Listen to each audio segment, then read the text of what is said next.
ಸಾವಿಗೂ ಮೊದಲು ಆಗುತ್ತಂತೆ ಈ 5 ಬದಲಾವಣೆಗಳು, ಕಾಣಿಸುತ್ತವಂತೆ ಆ ಕೆಲವು ವಸ್ತುಗಳು. ಸನಾತನ ಧರ್ಮದಲ್ಲಿ ಅನೇಕ ಪ್ರಮುಖ ಗ್ರಂಥಗಳಿವೆ. ಅವುಗಳಲ್ಲಿ ಗರುಡ ಪುರಾಣವು ಒಂದು ಪ್ರಮುಖವಾದ ಜಾಗವನ್ನು ಪಡೆದುಕೊಂಡಿದೆ. ಈ ಗರುಡ ಪುರಾಣದಲ್ಲಿ ಸಾವಿನ ಬಗ್ಗೆ ಹಾಗೂ ಸಾವಿನ ನಂತರದ ಜೀವನದ ಬಗ್ಗೆ ಅನೇಕ ವಿಚಾರಗಳನ್ನು ಹೇಳಲಾಗಿದೆ. ಈ ಗರುಡ ಪುರಾಣದ ಪ್ರಕಾರ ಸಾವಿಗೂ ಕೆಲ ಗಂಟೆಗಳ ಮೊದಲು ವ್ಯಕ್ತಿಯಲ್ಲಿ ಕೆಲ ಬದಲಾವಣೆಗಳು ಆಗುತ್ತವಂತೆ. ಆ ಬದಲಾವಣೆಗಳೇನು ಅನ್ನೋದನ್ನು ಈ ವಿಡಿಯೋದಲ್ಲಿ ನೋಡೋಣ. ಈ ವಿಡಿಯೋನ ಪೂರ್ತಿ ನೋಡಿ ಇಷ್ಟ ಆದಲ್ಲಿ ಲೈಕ್, ಶೇರ್ ಮತ್ತು ಸಬ್ಸ್ಕ್ರೈಬ್ ಮಾಡೋದನ್ನು ಮರಿಬೇಡಿ. ಹಾಗೆ ಸ್ಕ್ರೀನ್ನ ಬಲಭಾಗದಲ್ಲಿರುವಂತಹ ಬೆಲ್ ಐಕಾನ್ನನ್ನು ಕ್ಲಿಕ್ ಮಾಡುವುದರ ಮೂಲಕ ನನ್ನ ಮುಂಬರುವ ಹೊಸ ವಿಡಿಯೋಗಳ ಫಾಸ್ಟ್ ನೋಟಿಫಿಕೇಷನನ್ನು ಪಡೆದುಕೊಳ್ಳಿ. ಗರುಡ ಪುರಾಣ ಪ್ರಪಂಚದ ಸೃಷ್ಟಿಕರ್ತನಾದ ವಿಷ್ಣುವು ತನ್ನ ಭಕ್ತರಿಗೆ ನೀಡಿದ ಜ್ಞಾನವನ್ನು ಆಧರಿಸಿದೆ. ಈ ಪುರಾಣದಲ್ಲಿ ಸಾವಿನ ನಂತರದ ಪರಿಸ್ಥಿತಿಯನ್ನು ವಿವರಿಸಲಾಗಿದೆ. ಇದಲ್ಲದೆ ಗರುಡ ಪುರಾಣದಲ್ಲಿ ಮಾನವನ ವಿಭಿನ್ನ ಕ್ರಿಯೆಗಳಿಗೆ ವಿವಿಧ ಶಿಕ್ಷೆಗಳನ್ನು ನಿಗದಿಪಡಿಸಲಾಗಿದೆ. ಈ ಗ್ರಂಥವನ್ನು ಸಾಮಾನ್ಯವಾಗಿ ಕುಟುಂಬದ ಸದಸ್ಯರ ನಿಧನದ ನಂತರ ಪಠಿಸಲಾಗುತ್ತದೆ. ಇದರಿಂದ ಅವರ ಆತ್ಮವು ಮೋಕ್ಷವನ್ನು ಪಡೆಯುತ್ತದೆ ಎನ್ನುವ ನಂಬಿಕೆ ಸಹ ಇದೆ. ಗರುಡ ಪುರಾಣ ಒಂದು ನಿಗೂಢ ಪುಸ್ತಕ ಎನ್ನಲಾಗುತ್ತದೆ. ಇದನ್ನು ಪಠಿಸುವ ಮೊದಲು ಅನೇಕ ವಿಷಯಗಳನ್ನು ನೆನಪಿನಲ್ಲಿಟ್ಟುಕೊಳ್ಳಬೇಕು. ಈ ಗರುಡ ಪುರಾಣವನ್ನು ಸುಮ್ಮನೆ ಪಠನೆ ಮಾಡಬಾರದು. ಮತ್ತೊಂದು ಮುಖ್ಯವಾದ ವಿಚಾರ ಎಂದರೆ ಗರುಡ ಪುರಾಣವನ್ನು ಮನೆಯಲ್ಲಿ ಇಡಬಾರದು. ಈ ಪುಸ್ತಕದಲ್ಲಿ ಸಾವಿನ ಬಗ್ಗೆ ಅನೇಕ ರಹಸ್ಯಗಳನ್ನು ಬಹಿರಂಗಪಡಿಸುತ್ತದೆ.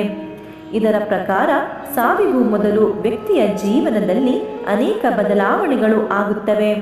ಅವರಿಗೆ ಏನೇನೋ ಕಾಣಿಸಿಕೊಳ್ಳಲು ಶುರುವಾಗುತ್ತದೆ. ಗರುಡ ಪುರಾಣದ ಪ್ರಕಾರ ವ್ಯಕ್ತಿಯು ತನ್ನ ಜೀವನದ ಅಂತ್ಯವನ್ನು ತಲುಪಿದಾಗ, ಅಂದರೆ ಅವನು ಸಾಯುವ ಹಂತದಲ್ಲಿದ್ದಾಗ ಯಾವ ವಿಷಯಗಳನ್ನು ಅರಿತುಕೊಳ್ಳುತ್ತಾನೆ ಎಂಬುದರ ಕುರಿತು ಸಹ ತಿಳಿಸುತ್ತದೆ. ಸಾಯುವ ಸಮಯ ಹತ್ತಿರದಲ್ಲಿದ್ದಾಗ ಮನುಷ್ಯನ ಭಾವನೆಗಳು ಬದಲಾಗುತ್ತದೆ. ಅವರಿಗೆ ಏನೇನೋ ಆಗುತ್ತದೆ ಎನ್ನಲಾಗುತ್ತದೆ.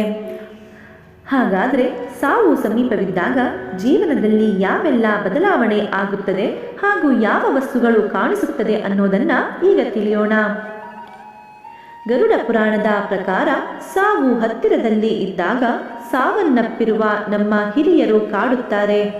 ಸಾಯುವ ವ್ಯಕ್ತಿಯ ಸುತ್ತಲೂ ಹಿಂದೆ ಇಹಲೋಕ ತ್ಯಜಿಸಿದ ಜನರ ನೆರಳುಗಳು ಸಹ ಅವರಿಗೆ ಕಾಣಿಸುತ್ತದೆ ಎನ್ನಲಾಗುತ್ತದೆ. ಒಂದು ರೀತಿಯಲ್ಲಿ ಹಿರಿಯರು ತನ್ನನ್ನ ಕರೆಯುತ್ತಿದ್ದಾರೆ ಎನ್ನುವ ಭಾವನೆ ಮೂಡುತ್ತದೆ. ಅಲ್ಲದೆ ಕನಸಿನಲ್ಲಿ ಸಹ ಹಿರಿಯರು ಬಂದು ಕರೆಯುವಂತೆ ಅಥವಾ ಬೇಸರ ಮಾಡಿಕೊಂಡಂತೆ ಕಾಣಿಸುತ್ತದೆ ಎನ್ನಲಾಗಿದೆ. ಮಾಡಿದ ಕೆಲಸಗಳೆಲ್ಲವೂ ನೆನಪಾಗುತ್ತದೆ. ಗರುಡ ಪುರಾಣದ ಪ್ರಕಾರ ಸಾವು ಹತ್ತಿರದಲ್ಲಿದ್ದಾಗ ಹಿಂದೆ ಮಾಡಿದ ಎಲ್ಲ ಕೆಲಸಗಳು ನೆನಪಾಗುತ್ತದೆ. ಕೆಲ ದಿನಗಳ ಮೊದಲೇ ಇವುಗಳು ಅನುಭವಕ್ಕೆ ಬರುತ್ತದೆ. ಆದರೆ ಸಾವಿಗೆ ಕೆಲ ಗಂಟೆಗಳು ಬಾಕಿ ಇದೆ ಎನ್ನುವಾಗ ಹಿಂದೆ ಮಾಡಿದ ಕೆಟ್ಟ ಹಾಗೂ ಒಳ್ಳೆಯ ಕಾರ್ಯಗಳೆಲ್ಲ ಕಣ್ಣ ಮುಂದೆ ಹಾದು ಹೋಗುತ್ತದೆ. ಇಲ್ಲಿಯವರೆಗೆ ಯಾರೊಂದಿಗೂ ಹಂಚಿಕೊಳ್ಳದ ತನ್ನ ಆಸೆಗಳನ್ನು ತನ್ನ ಕುಟುಂಬಕ್ಕೆ ಹೇಳುವ ಮನಸ್ಸಾಗುತ್ತದೆ. ನಿಗೂಢ ಬಾಗಿಲು ಕಾಣಿಸಿಕೊಳ್ಳುತ್ತದೆ. ಸಾವು ಹತ್ತಿರದಲ್ಲಿ ಇದ್ದಾಗ ಬಹಳ ವಿಚಿತ್ರವಾದ ಅನುಭವಗಳಾಗುತ್ತದೆ. ಮುಖ್ಯವಾಗಿ ನಿಗೂಢವಾದ ಬಾಗಿಲು ತೆರೆಯುತ್ತಿರುವಂತೆ, ವಿಚಿತ್ರವಾದ ವ್ಯಕ್ತಿ ನಿಂತಿರುವಂತೆ, ಒಟ್ಟಾರೆ ಏನೇನೋ ಕಾಣಿಸುತ್ತದೆ.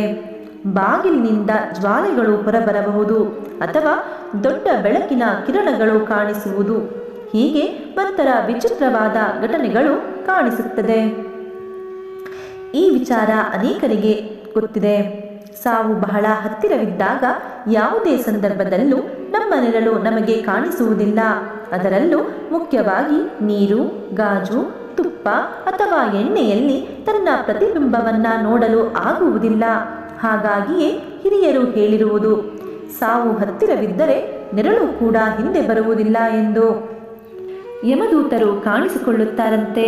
ಗರುಡ ಪುರಾಣದ ಪ್ರಕಾರ ಸಾವು ಹತ್ತಿರ ಬಂದಾಗ ಕಪ್ಪು ಬಣ್ಣದ ವಿಚಿತ್ರ ಜನರು ಕಾಣಿಸಿಕೊಳ್ಳುತ್ತಾರಂತೆ. ಅವರನ್ನ ಯಮದೂತರು ಎನ್ನಲಾಗುತ್ತದೆ. ಸುತ್ತಲಿನ ಪರಿಸರವು ನಕಾರಾತ್ಮಕವಾಗುತ್ತದೆ. ಕೆಟ್ಟ ಆಲೋಚನೆಗಳೇ ಕಾಡುತ್ತದೆ. ಮಾಹಿತಿ ನಿಮಗೆಲ್ಲ